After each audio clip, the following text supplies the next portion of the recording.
കാലങ്ങളായി ആയുർവേദ രംഗത്ത് മികവുറ്റ ചികിത്സാ രീതികളുമായി മുന്നേറുകയാണ് തൃശൂർ മണ്ണുത്തിയിലെ ഹരിശ്രീ ആയുർവേദ ആശുപത്രി.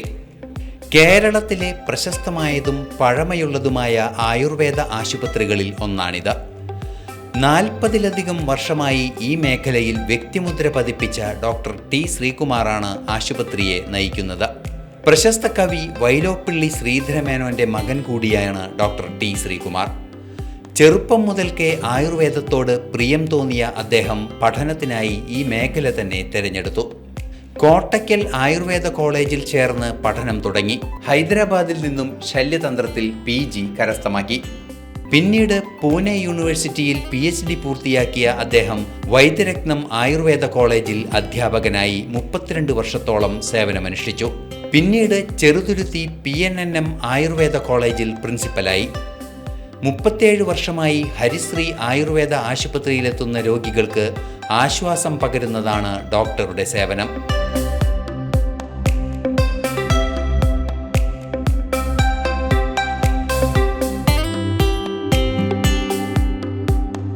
ആയുർവേദം കൊണ്ട് മാറ്റാൻ സാധിക്കുന്ന എല്ലാ രോഗങ്ങൾക്കും ഇവിടെ ചികിത്സയുണ്ട്.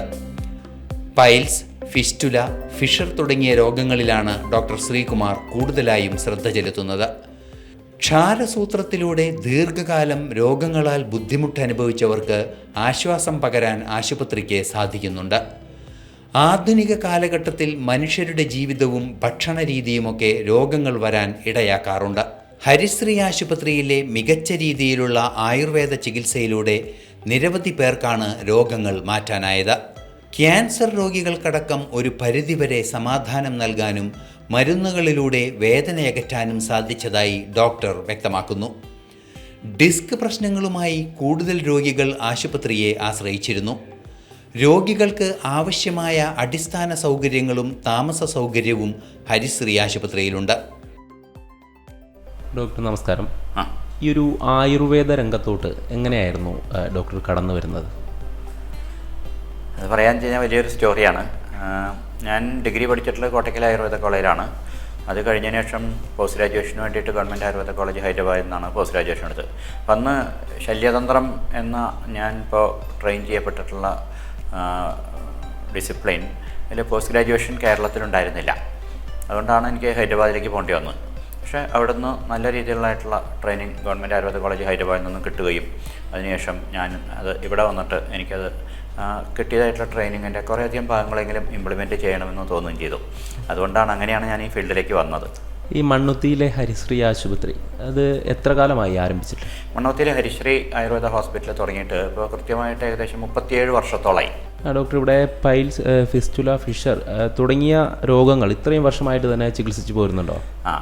37 വർഷം കാലഘട്ടത്തിൽ ഏകദേശം ഒരു 36 വർഷത്തോളം ആയി ഇവിടെ പൈൽസും ഫിസ്റ്റുലയും ഫിഷറും മറ്റും ട്രീറ്റ് ചെയ്ത് തുടങ്ങിയിട്ട്. ഇത് ഇനീഷ്യലി ഏറ്റവും ആദ്യമായിട്ട് അങ്ങനെ വന്നതായിട്ടുള്ള രോഗികൾ അവർക്കൊരു വിശ്വാസക്കുറവ് പോലെ ഉണ്ടായിരുന്നിരിക്കാം ഒരു പക്ഷേ. കാരണം എന്ന് വെച്ച് കഴിഞ്ഞാൽ അത് ആയുർവേദത്തിലധികം പേര് അതിലൊരു സർജിക്കൽ ഡിസിപ്ലിനിൽ മാനേജ് ചെയ്യാറില്ലായിരുന്നല്ലോ അന്നത്തെ കാലത്ത്. പക്ഷെ പിന്നീട് ആൾക്കാരത് എടുക്കുകയും ഇഷ്ടംപോലെ ആൾക്കാർ ഈ രോഗം മാറിയതായിട്ടുള്ള ആൾക്കാർ തന്നെയാണ് വീണ്ടും പേഷ്യൻസിനെ ഇങ്ങോട്ട് പറഞ്ഞയച്ചത്. അങ്ങനെ പിന്നീട് അത് എന്നെ സംബന്ധിച്ചിടത്തോളം വളരെയധികം രോഗികൾക്ക് ആശ്വാസം കൊടുക്കുന്നതായിട്ടുള്ള ഒരു ട്രീറ്റ്മെൻറ്റിൻ്റെ ക്രമമായിട്ട് കൊണ്ടുവരാൻ സാധിച്ചു എന്നുള്ളതാണ് എനിക്ക് ചെയ്യാൻ സാധിച്ചായിട്ടുള്ള, സമൂഹത്തിന് ചെയ്യാൻ സാധിച്ചായിട്ടുള്ള ഗുണമായിട്ട് ഞാൻ കാണുന്നത്. എല്ലാ രോഗികൾക്കും പൂർണ്ണമായും രോഗം മാറ്റി കൊടുക്കാൻ സാധിച്ചിട്ടുണ്ടോ? ഒട്ടുമുക്കാലും എന്ന് വെച്ച് കഴിഞ്ഞാൽ ഓവർ 90%. അതിപ്പോൾ ഇൻ്റർനാഷണൽ ആവറേജ് പോലും എത്തുന്ന ഏകദേശം അത്ര തന്നെ നമുക്കും റിസൾട്ട് കിട്ടുന്നുണ്ട്.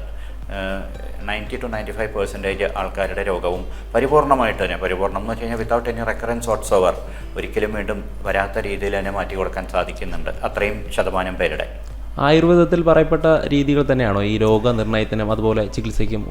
രോഗനിർണയത്തിന് ആയുർവേദത്തിൽ പറയുന്നതായിട്ടുള്ള രീതികളും അഡോപ്റ്റ് ചെയ്യുന്നുണ്ട് എന്നുള്ളത് മാത്രമേ ഉള്ളൂ. പക്ഷേ മിക്കവാറും നമ്മൾ രോഗനിർണയത്തിന് അഡോപ്റ്റ് ചെയ്യുന്നതായിട്ടുള്ള രീതികൾ മിക്കവാറും ആധുനിക ശാസ്ത്രത്തിൻ്റെ തന്നെയാണ് അഡോപ്റ്റ് ചെയ്യുന്നത്. കാരണം കാലം മാറിയല്ലോ. പക്ഷേ ചികിത്സയുടെ കാര്യത്തിൽ ഒട്ടുമുക്കാലും ആയുർവേദത്തിൽ പറയുന്നതായിട്ടുള്ള കാര്യങ്ങൾ തന്നെയാണ് മിക്കവാറും ഒക്കെ കേട്ടോ. എല്ലാം ഞാൻ പറയില്ല, കാരണം ചിലപ്പോൾ മാനുവൽ ഡയലറ്റേഷൻ മുതലായിട്ടുള്ള കുറച്ച് കാര്യങ്ങളൊക്കെ ഉണ്ട്. അതെല്ലാം ആയുർവേദത്തിൽ അന്ന് അത്രയും കൂടെ പറഞ്ഞിട്ടില്ല. പക്ഷേ എന്നെ സംബന്ധിച്ചിടത്തോളം ബെസ്റ്റ് ഓഫ് ബോത്ത് വേൾഡ്സ് എന്നാണ്. രണ്ട് ആയുർവേദത്തിലും ആധുനിക ശാസ്ത്രത്തിലും പറഞ്ഞിട്ടുള്ളതിൻ്റെ ഏറ്റവും ബെസ്റ്റായിട്ടുള്ള എന്താണെന്ന് വെച്ച് കഴിഞ്ഞാൽ അത് നമ്മൾക്ക് ഇന്ന് ആൾക്കാർക്ക് ചെയ്തു കൊടുക്കുക എന്നതാണ് എൻ്റെ ധർമ്മവും കർമ്മവുമായിട്ട് ഞാൻ ഫോളോ ചെയ്യുന്നത്. ഈ പൈൽസിനെ സംബന്ധിച്ചിടത്തോളം ഒരു ജീവിതശൈലിജന്യ രോഗമായി നമുക്ക് കണക്കാക്കാൻ പറ്റുമോ? പൈൽസ് ഒരു ജീവിതശൈലീജന്യ രോഗം മാത്രമല്ല എന്ന് മാത്രമേ ഉള്ളൂ. പക്ഷേ ഇന്നത്തെ കാലത്ത് പൊതുജനങ്ങളിൽ പലരും പൈൽസുമായിട്ട് നമ്മളുടെ അടുത്ത് പരിശോധനയ്ക്ക് വരുന്നതിൽ മിക്കവാറും നല്ലൊരു ശതമാനം പേരും ജീവിതശൈലീജന്യ രോഗമായിട്ട് തന്നെയാണ് വരുന്നത്. അവർ കഴിക്കുന്നതായിട്ടുള്ള ഭക്ഷണത്തിൽ, അവരുടെ കണ്ടിന്യൂസ് ആയിട്ടുള്ള ഇരിക്കൽ, അവരുടെ ട്രാവൽ മൊഡാലിറ്റീസ്, ഇതെല്ലാം അതിൻ്റേതായിട്ടുള്ള പങ്ക് വഹിക്കുന്നുണ്ട് രോഗം ഉണ്ടാവാൻ വേണ്ടിയിട്ട്. ഓഫ് കോഴ്സ് പാരമ്പര്യ സംബന്ധമായിട്ട് ചിലർക്ക് പൈൽസ് ഉള്ളത് അതിൽ പെടില്ല എന്നുള്ളത് മാത്രമേ ഉള്ളൂ. പക്ഷേ മിക്കവാറും എല്ലാം തന്നെ വളരെയധികം കേസസിൽ ജീവിതശൈലീജന്യ രോഗം തന്നെയായിട്ടേ പറയാൻ പറ്റുള്ളൂ. എന്തെല്ലാം ലക്ഷണങ്ങളായിരിക്കും ഒരു പൈൽസ് രോഗിയെ സംബന്ധിച്ചിടത്തോളം ഉണ്ടാകുക? വേരി ചെയ്യും. കാരണം എന്ന് വെച്ച് കഴിഞ്ഞാൽ അത് പലരും ബ്ലീഡിംഗ് ആയിട്ടാവും വരിക.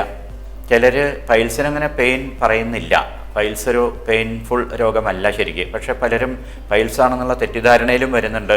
അപ്പോൾ അങ്ങനെയുള്ളവർക്ക് ചിലപ്പോൾ പൈൽസിൻ്റെ കൂടെ ഫിഷറും കാണാറുണ്ട്. ചിലർക്ക് ഫിഷർ മാത്രമായിട്ടായിരിക്കും വരുന്നത്, ചിലർക്ക് ഇതൊന്നുമല്ല, ചിലർക്ക് അപൂർവം, ചിലർക്ക് ഒരു 1% പേഷ്യൻസിന് ചിലപ്പോൾ ക്യാൻസർ അടക്കം വരുന്നുണ്ട്. അപ്പോൾ ഒരു പ്രശ്നം വന്നു കഴിഞ്ഞാൽ ബ്ലീഡിങ്ങോ അങ്ങനെ എന്തെങ്കിലും ഒരു പ്രശ്നം അതുവരെ ഇല്ലാത്തതായിട്ടുള്ള പ്രശ്നം, അല്ലെങ്കിൽ പുറമേക്ക് എന്തെങ്കിലും തള്ളി വരുന്നത് പോലത്തെ പ്രശ്നം, പ്രൊലാപ്സ്, അങ്ങനെ എന്തെങ്കിലും പ്രശ്നം കണ്ടു കഴിഞ്ഞ് കഴിഞ്ഞാൽ നാച്ചുറലി അത് വെച്ചുകൊണ്ടിരിക്കാതെ തൊട്ടടുത്തുള്ളതായിട്ടുള്ള സർജൻ്റെ അടുത്തോ അല്ലെങ്കിൽ ആയുർവേദ സ്പെഷ്യലിസ്റ്റിൻ്റെ അടുത്തോ പോയിട്ട് ഇതെന്താണെന്നുള്ളത് പരിശോധിച്ച് നോക്കണം. പരിശോധിച്ചിട്ട് ഇന്നതാണെന്നുള്ളത് മനസ്സിലായി കഴിഞ്ഞ് കഴിഞ്ഞാൽ പിന്നെ ചികിത്സ എവിടെ ചെയ്യണം എന്നുള്ള അവർ തീരുമാനിച്ചോട്ടെ, കുഴപ്പമില്ല. പക്ഷേ ഡയഗ്നോസിസ് വളരെ പാരമൗണ്ട് ഇമ്പോർട്ടൻസ് ഉള്ളതായിട്ടുള്ള കാര്യമാണ്. വളരെ അപൂർവമായിട്ട് ആണെങ്കിൽ പോലും ഇപ്പോൾ ക്യാൻസർ രോഗികളുടെ, കൊളോറക്ടൽ ക്യാൻസർ രോഗികളുടെ എണ്ണം വളരെ കൂടിക്കൊണ്ടിരിക്കുകയാണ്. നമ്മുടെ ഹോസ്പിറ്റലിൽ വന്നു കഴിഞ്ഞാൽ അങ്ങനെ ഒരു സംശയം തോന്നിക്കഴിഞ്ഞാൽ നമ്മൾ ബയോപ്സി ചെയ്തിട്ട് കൺഫേം ചെയ്തിട്ട് നമുക്ക് സാധിക്കുന്നതാണെന്ന് വെച്ച് കഴിഞ്ഞാൽ മാനേജ് ചെയ്യും, അല്ലാത്തതെന്ന് വെച്ച് കഴിഞ്ഞാൽ വേറെ ഹയർ സെൻറ്റേഴ്സിലേക്ക് റെഫർ ചെയ്യാണ് ചെയ്യുന്നത്. ഇന്ന് ലഭ്യമായിട്ടുള്ള ഈ ആധുനിക ചികിത്സാ രീതികളും അതുപോലെ തന്നെ ആയുർവേദ ചികിത്സാ രീതികളും തമ്മിലൊന്ന് താരതമ്യം ചെയ്യാൻ സാധിക്കുമോ? നമ്മളെ മനുഷ്യരാശി ഒരുവിധം പുരോഗമിച്ചതിന് ശേഷം ഇഷ്ടംപോലെ പല രാജ്യങ്ങളിലും പൈൽസ് ഒരു കോമൺ രോഗമാണല്ലോ. എല്ലായിടത്തും എല്ലാ കോണ്ടിനെൻസിലും ഉള്ളതായിട്ടുള്ള വളരെ കോമൺ ആയിട്ടുള്ള രോഗമാണ്. അപ്പോൾ അതിനുള്ളതായിട്ടുള്ള ചികിത്സാ രീതികൾ എല്ലാ സ്ഥലത്തും ഫ്ലറിഷ് ചെയ്ത് വന്നിട്ടുണ്ട്. ഈവൻ ഹിപ്പോക്രാറ്റീസിൻ്റെ കാലം മുതൽക്ക് ഉള്ളതായിട്ടുള്ള കാര്യങ്ങളിലെല്ലാം തന്നെ നമുക്ക് ഹിസ്റ്റോറിക്കലായിട്ടുള്ള നമുക്ക് എവിഡൻസും ഉണ്ട്. അപ്പോൾ പല പല ചികിത്സാ രീതികളും തുറന്നു വന്നിട്ടുണ്ട്. ഇപ്പോൾ ലേറ്റസ്റ്റ് ആയിട്ടുള്ള ഇപ്പോൾ ഹെമറോയിഡക്ടമി ഒക്കെ ആയിരുന്നു ആദ്യം ഞങ്ങളൊക്കെ പഠിക്കുന്നതായിട്ടുള്ള കാലത്ത് 10-40 വർഷം മുമ്പ് പ്രാക്ടീസ് ചെയ്തിരുന്നു. അതിനുശേഷം ഇപ്പോൾ വളരെ ലേറ്റസ്റ്റ് ആയിട്ടുള്ള ടെക്നോളജീസ്, ലേസർ, അങ്ങനെ എന്ന് പറഞ്ഞിട്ട് കുറേയധികം ടെക്നോളജീസ് വന്നിട്ടുണ്ട്. ആധുനിക ശാസ്ത്രത്തിൻ്റെ രീതിയിൽ, ആയുർവേദത്തിൻ്റെ രീതിയിലും വളരെയധികം ചേഞ്ചസ് വന്നിട്ടുണ്ട്. അന്നത്തെ കാലത്ത് വളരെ അഗ്നികർമ്മം മുതലായിട്ടുള്ള കാര്യങ്ങളൊക്കെ ആയിരുന്നു പുസ്തകങ്ങളിൽ വളരെ കൂടുതൽ പറഞ്ഞു വെച്ചിരിക്കുന്നത്. പിന്നെ ക്ഷാരസൂത്രം മുതലായിട്ടുള്ള പ്രക്രിയകൾ. ഇപ്പോൾ നമ്മളെന്ന് വെച്ച് കഴിഞ്ഞാൽ പലപ്പോഴും ക്ഷാരസൂത്രം അടക്കമുള്ളതായിട്ടുള്ള പല ടെക്നിക്സും നമ്മൾ എംപ്ലോയ് ചെയ്യുന്നുണ്ട് രോഗം ക്യൂർ ചെയ്യാൻ വേണ്ടിയിട്ട്. ഞാൻ നേരത്തെ പറഞ്ഞ പോലെ മാനുവൽ ഡയലറ്റേഷൻ മുതലായിട്ടുള്ള എല്ലാം തന്നെ ചെയ്യുന്നുണ്ട്. അതുകൊണ്ട് വളരെയധികം ഗുണങ്ങൾ പേഷ്യൻസിന്, അഡീഷണൽ ഗുണങ്ങൾ പേഷ്യൻസിന് കിട്ടുന്നുണ്ട്. ഡോക്ടർ, അതുപോലെ പ്രധാനപ്പെട്ട ഒന്ന് തന്നെയാണ് ഫിസ്റ്റുല. ഇതിൻ്റെ കാരണങ്ങൾ എന്തായിരിക്കും? അതുപോലെ തന്നെ ഇത് പലതരത്തിൽ കാണാൻ സാധിക്കുമോ? ഫിസ്റ്റുലയുടെ കാരണങ്ങൾ എന്ന് പറയുന്നത് സാധാരണ ക്ലാസിക്കൽ ലിറ്ററേച്ചറിലൊക്കെ പറഞ്ഞിരിക്കുന്നതായിട്ടുള്ള കാരണങ്ങൾ കണ്ടിന്യൂസ്ലി ഇരിക്കുക, ട്രാവൽ ചെയ്യുക മുതലായിട്ടുള്ള കുറേയധികം കാര്യങ്ങളാണ് പറയുന്നത്. അതായത് ആ ഭാഗത്ത് ഒരു ഇടയ്ക്കിടയ്ക്ക് വരുന്നതായിട്ടുള്ള ഒരു ജേർക്കി രീതിയിലുള്ളതായിട്ടുള്ള മൂവ്മെൻറ്റും മറ്റുമാണ് അതിനൊരു കാരണമായിട്ട് പറയുന്നത്. അതായത് ഒരു ഇഞ്ചുറി എന്നർത്ഥം, ക്രോണിക് ആയിട്ടുള്ള റെപ്പിറ്റേറ്റീവ് ആയിട്ടുള്ള ഇഞ്ചുറിയാണ് അതിനൊരു കാരണമായിട്ട് പറയുന്നത്. പക്ഷേ ഇന്ന് നമുക്ക് മനസ്സിലാക്കാം, പാർക്സ് 1960 മുതൽക്ക് ചെയ്തിട്ടുള്ള റിസർച്ചിൽ നിന്ന് ഒരു കാര്യം വ്യക്തമാണ്. ആ ഭാഗത്ത് ചില ആനൽ ഗ്ലാൻസ് ഉണ്ടെന്നുള്ളതും ആ ആനൽ ഗ്ലാൻസിൻ്റെ ഉള്ളിൽ ഇൻഫെക്ഷൻ വന്നിട്ടാണ് ഫിസ്റ്റുല വരുന്നത് എന്നും അദ്ദേഹം കണ്ടെത്തിയിട്ടുണ്ട് 60കളിൽ. അപ്പോൾ നമ്മൾ ഇവിടെ നോക്കുമ്പോൾ രണ്ട് രീതിയിലും കാണുന്നുണ്ട്. അതായത് ഒരു ഇഞ്ചുറിയെ തുറന്നിട്ട് വരുന്നതായിട്ടുള്ള ഫിസ്റ്റുലയും ഉണ്ട്, അതേ സമയത്ത് തന്നെ ഇൻഫെക്ഷനെ തുറന്നിട്ടുള്ള ഫിസ്റ്റുലയും ഉണ്ട്. ഓഫ് കോഴ്സ് ഇൻഫെക്ഷനെ തുറന്നിട്ടുള്ള ഫിസ്റ്റുലയാണ് ഏറ്റവും കൂടുതലായിട്ടുണ്ടാവുന്നത്. അതാണ് ബേസിക് പ്രിൻസിപ്പലായിട്ട് പത്തോളജിക്കൽ കാരണം എന്ന് പറയുന്നത്. പിന്നെ പല പല കാരണങ്ങളുണ്ട് ഫിസ്റ്റുല വരാൻ വേണ്ടിയിട്ട്. ഈവൻ ചിലർക്ക് ഫാമിലിയിൽ തന്നെ ഫിസ്റ്റുല റൺ ചെയ്യുന്നത് കാണുന്നുണ്ട്. അച്ഛനും സഹോദരിമാർക്കൊക്കെ ഫിസ്റ്റുല വന്നിട്ടുള്ള കേസസ് ഇവിടെ നമുക്ക് കിട്ടിയിട്ടുണ്ട്. 4-5 കേസസ് ഒരുമിച്ച് ഒരേ ഫാമിലിയിൽ നിന്ന് കിട്ടിയിട്ടുണ്ട്. അപ്പോൾ അതേസമയം അതൊരു പാരമ്പര്യജന്യ രോഗമാണെന്നുള്ളതിൻ്റെ തെളിവൊന്നും ഇന്നേ വരെ ആധുനിക ശാസ്ത്രത്തിന് കിട്ടിയിട്ടില്ല എന്നുള്ളതും സത്യമാണ്. ഇതിൻ്റെ ഈ ആയുർവേദ രീതിയിലുള്ള ചികിത്സ അതിൻ്റെ മേന്മ എന്തായിരിക്കും? ആയുർവേദ രീതിയിലുള്ളതായിട്ടുള്ള മേന്മ എന്ന് പറയുന്നത് ഫിസ്റ്റുലയുടെ ചികിത്സയ്ക്ക് മേന്മ എന്ന് നിങ്ങൾ ചോദിക്കുമ്പോൾ മേന്മയുടെ കൂടെ എപ്പോഴും കുറച്ച് ഇഷ്യൂസ് ഉണ്ടാവും. കാരണം കുറച്ച് ഡ്രോബാക്സ് ഉണ്ടാവും. ഇതെല്ലാ ശാസ്ത്രത്തിനും ബാധകമാണ്, ആയുർവേദത്തിന് മാത്രമൊന്നുമല്ല. അലോപ്പതിയിലും അതുപോലെ സമാന്തരമായിട്ടുള്ള മറ്റു വൈദ്യശാസ്ത്രങ്ങളിലും എല്ലാം തന്നെ കുറേ ഗുണങ്ങളുണ്ട്, കുറേ ദോഷങ്ങളുണ്ട്. നമ്മളിപ്പോൾ ഒരു സയൻസിനെ മാത്രം, ഒരു സയൻസിൻ്റെ ഗുണങ്ങൾ മാത്രം പൊക്കി പറയുന്നത് ശരിയല്ല. പക്ഷേ ഫിസ്റ്റുലയുടെ കാര്യത്തിലുള്ളതായിട്ടുള്ള ആയുർവേദ ചികിത്സ എന്തുകൊണ്ടും മറ്റ് രോഗങ്ങളുടെ മറ്റ് വൈദ്യശാസ്ത്രങ്ങളുടെ ചികിത്സയെക്കാളും കുറച്ച് മുന്നിട്ട് നിൽക്കുന്നു എന്ന് എനിക്ക് തോന്നുന്നു. കാരണം ഞങ്ങൾ പ്രധാനമായിട്ടും ചെയ്യുന്നത് ക്ഷാരസൂത്രമാണ്. ക്ഷാരസൂത്ര ചികിത്സ കൊണ്ടാണ് ഫിസ്റ്റുല പരിപൂർണമായിട്ടും നമ്മൾ മാറ്റിയെടുക്കുന്നത്. എത്രയോ 40-50 വർഷങ്ങളായിട്ട് ഒരു പ്രശ്നവും ഇല്ലാതിരിക്കുന്ന 1960-കളിലാണ് ക്ഷാരസൂത്രത്തിലെ പ്രൊഫസർ ദേശ്പാണ്ഡെ ബനാറസ് ഹിന്ദു യൂണിവേഴ്സിറ്റിയിൽ നിന്ന് ഇതിൻ്റെ വർക്ക് തുടങ്ങിയത്. അന്ന് മുതൽ ഇന്നേ വരെ ചികിത്സിച്ചിട്ടുള്ള പലർക്കും അതെ ആയുർവേദത്തിലെ ചികിത്സ കഴിഞ്ഞു കഴിഞ്ഞാൽ ഇതിൻ്റെ റെക്കറൻസ് ഉണ്ടാവുന്നില്ല. ഓഫ്കോഴ്സ് ആയുർവേദ ചികിത്സയുടെ കുറച്ച് ചെറിയ ഡ്രോബാക്സ് ഉണ്ട്. കുറച്ച് ലെങ്തി പ്രൊസീജിയറാണ്, കുറച്ച് നാൾ പിടിക്കും ചികിത്സയ്ക്ക്. ചിലർ പറയും കുറച്ച് പെയിൻഫുൾ ആണെന്നും പറയും. അത്ര വലിയ പെയിനൊന്നും ഉണ്ടാകുന്നില്ല when compared to other treatment modalities. പക്ഷേ കുറച്ച് പെയിൻ ഉണ്ട് എന്നുള്ളത് ചിലർ പറയാറുണ്ട്. ഇതൊക്കെ ആണെങ്കിൽ പോലും ഇതിൻ്റെ ഏറ്റവും സുപ്രീമസി ഉള്ളതെന്ന് വെച്ച് കഴിഞ്ഞാൽ ഇതൊരിക്കൽ ചികിത്സിച്ച് മാറിക്കഴിഞ്ഞു കഴിഞ്ഞാൽ വീണ്ടും ഒരിക്കലും വരില്ല എന്നതാണ്. അതായത് ഓൾമോസ്റ്റ് 98.5% ഓഫ് കേസസിലും റെക്കറൻസ് ഉണ്ടാവുന്നില്ല എന്നതാണ് ഇതിൻ്റെ ഗുണം. മാത്രമല്ല ഒരു ഗുണം കൂടിയുണ്ട്. പലപ്പോഴും ഫിസ്റ്റുലയുടെ കാര്യത്തിൽ അത്ര ശ്രദ്ധ വെച്ചല്ലാതെ ചികിത്സിച്ച് കഴിഞ്ഞാൽ ചിലപ്പോൾ മലം അറിയാതെ പോകുന്നതായിട്ടുള്ള അവസ്ഥ പോലും ചിലർക്കുണ്ടാവാറുണ്ട്. നമ്മളെ ക്ഷാരസൂത്ര ചികിത്സയെ തുടർന്നിട്ട് ഒരിക്കലും അതുണ്ടാവുന്നില്ല എന്ന് ഇതുവരെ നടത്തിയതായിട്ടുള്ള എല്ലാ സയൻറ്റിഫിക് സ്റ്റഡീസിലും കണ്ടെത്തിയിട്ടുണ്ട്. ഡോക്ടർ, അതുപോലെ പ്രധാനപ്പെട്ട മറ്റൊരു രോഗമാണ് ഫിഷർ. ഈ ഫിഷറിനെ സംബന്ധിച്ചിടത്തോളം ഇതിൻ്റെ കാരണങ്ങൾ എന്തൊക്കെയായിരിക്കും? അതോടൊപ്പം ഇതിൻ്റെ ലക്ഷണങ്ങൾ കൂടെ ഒന്ന് വ്യക്തമാക്കാമോ? പുസ്തകങ്ങളിൽ എഴുതി വെച്ച കാരണങ്ങളൊന്നല്ല നമ്മൾ കാണുന്നത് എന്നാണ് സത്യം. പുസ്തകങ്ങൾ എഴുതി വെച്ചായിട്ടുള്ള കാരണം എന്ന് വെച്ച് കഴിഞ്ഞാൽ ക്രോണിക് ആയിട്ടുള്ള കോൺസ്റ്റിപ്പേഷൻ വരിക, അല്ലാന്ന് വെച്ച് കഴിഞ്ഞാൽ ഇടയ്ക്കിടയ്ക്ക് ഡയറിയ ഓൾട്ടർനേറ്റിംഗ് വിത്ത് കോൺസ്റ്റിപ്പേഷൻ, ഇതൊക്കെയാണ് കുറേ കാരണങ്ങളായിട്ട് പറയുന്നത്. പക്ഷെ നമ്മൾ നോക്കുന്നതായിട്ടുള്ള കേസസിൽ മിക്കവാറും എല്ലാ കേസസിലും അതെ മറ്റേ അക്യൂട്ടായിട്ടുള്ള ആങ്സൈറ്റി, ഭയങ്കരമായിട്ടുള്ളൊരു ആങ്സൈറ്റിയാണ് ഇതിനൊരു കാരണമായിട്ട് പലപ്പോഴും കണ്ടുവരുന്നത്. ഫിഷർ എന്ന് പറഞ്ഞു കഴിഞ്ഞാൽ ഒരു വിള്ളലാണ്. മലദ്വാരത്തിൻ്റെ ലോഞ്ചിറ്റ്യൂഡിനൽ ആക്സിസിൽ വരുന്നതായിട്ടുള്ള either anterior region or posterior റീജിയനിൽ വരുന്നതായിട്ടുള്ള ഒരു വിള്ളലാണ് ഈ രോഗമായിട്ട് പരിണമിക്കുന്നത്. അതിഭയങ്കരമായിട്ടുള്ള തീവ്രമായിട്ടുള്ള വേദനയോട് കൂടിയിട്ട് വരുന്നതായിട്ടുള്ള രോഗമാണ് ഫിഷർ നാനോ. ആയുർവേദത്തിൽ ഇതിനെന്ത് ചികിത്സയാണുള്ളത്? ആയുർവേദത്തിലെ ചില ട്രീറ്റ്മെൻറ്റ് ഞങ്ങൾ തന്നെ ഇവിടെ ഡെവലപ്പ് ചെയ്തെടുത്തിട്ടുണ്ട്.